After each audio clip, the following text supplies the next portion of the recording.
ওকে everyone, এই মুহূর্তে অবস্থান করতেছি পোড়াদহতে। এটা হচ্ছে পোড়াদহ রেল স্টেশন। বাংলাদেশে সর্বপ্রথম যে দু একটা রেল স্টেশন হয় তার ভিতরে এই পোড়াদহ হচ্ছে অন্যতম। এটা হচ্ছে পোড়াদহ জংশন। এই পোড়াদহ হচ্ছে বাংলাদেশের সর্বপ্রথম জংশন। এই পোড়াদহ জংশন দক্ষিণ এবং পূর্বাঞ্চলের সংযোগ স্থাপন করছে। এই পোড়াদহ আসলে এটা জংশন।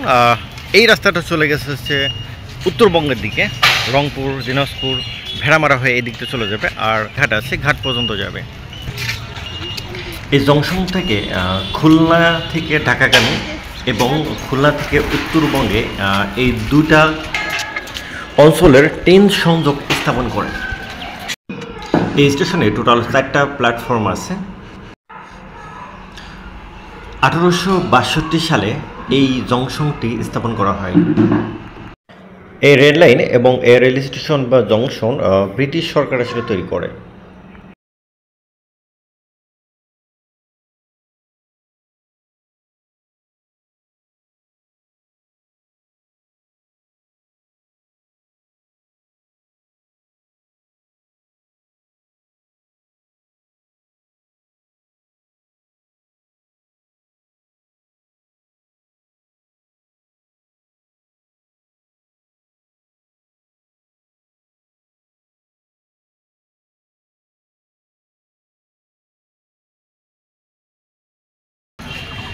এটা হচ্ছে পোড়াদহ জংশন, আর এটা হচ্ছে রেলগেট।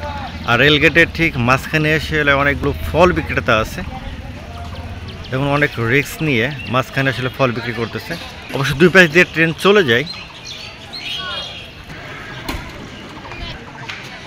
এগুলো হচ্ছে লাইন পরিবর্তন করার জন্য আসলে ব্যবহার করা হয়। এই জায়গাটাও সিস্টেম আসলে করা আছে। এই যে এটা যদি ঘোরানো হয়